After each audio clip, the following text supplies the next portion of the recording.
In time news T V کے ناظرین کو اہم اور بڑی خبر سے آگاہ کرتے چلے ہیں۔ فنڈز میں کمی کے سبب سرکاری ملازمین کی تنخواہوں میں تاخیر اور روکے جانے کا خدشہ۔ Account general of Pakistan revenue کے ذریعے وزارت خزانہ نے تمام وزارتوں، ڈویژنوں اور تمام سرکاری اداروں کو خبردار کر دیا۔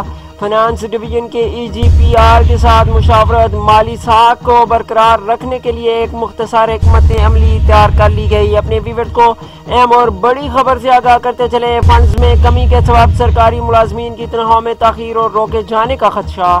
Account general of Pakistan revenue کے ذریعے وزارت خزانہ نے تمام ڈویژنوں، وزارتوں اور تمام سرکاری اداروں کو خبردار کر دیا۔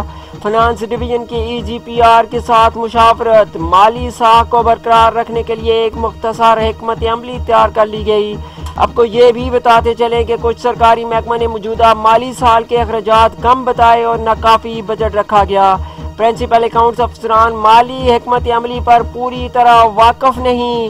آگاہی مہم چلائی جائے گی۔ کم بجٹ اخراجات رکھنے والے اداروں کے ملازمین کے دوسرے مرحلے میں تنخواہیں بند کر دی جائیں گی۔ اپنے ویورز کو اہم اور بڑی خبر سے آگاہ کرتے چلیں، خبر ہے فنڈنگ کے حوالے سے۔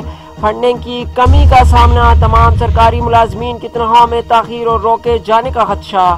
Accountant general of Pakistan revenue کے ذریعے وزارت خزانہ نے تمام وزارتوں، ڈویژنوں اور تمام سرکاری اداروں کو آگاہ کر دیا گیا۔ فنانس ڈویژن کی ای پی آر کے ساتھ مشاورت، مالی ساکھ کو برقرار رکھنے کے لیے ایک مختصر حکمت عملی بھی تیار کر لی گئی۔ اپنے ویورز کو یہاں پر یہ بھی بتاتے چلیں کہ کچھ سرکاری محکموں نے موجودہ مالی سال کے اخراجات کم بتائے اور ناکافی بجٹ رکھا گیا۔ پرنسپل اکاؤنٹس افسران مالی حکمت عملی پر پوری طرح واقف نہیں۔ آگاہی مہم چلائی جائے گی۔ کم بجٹ اخراجات رکھنے والے اداروں کے ملازمین کی دوسرے مرحلے میں تنخواہیں بند کر دی جائیں گی۔ اپنے ویورز کو اہم اور بڑی خبر سے آگاہ کرتے چلے، بجٹ کے حوالے سے اہم اور بڑی خبر ہے، فنڈز میں کمی کے سبب سرکاری ملازمین کی تنخواہوں میں تاخیر اور روکے جانے کا خدشہ۔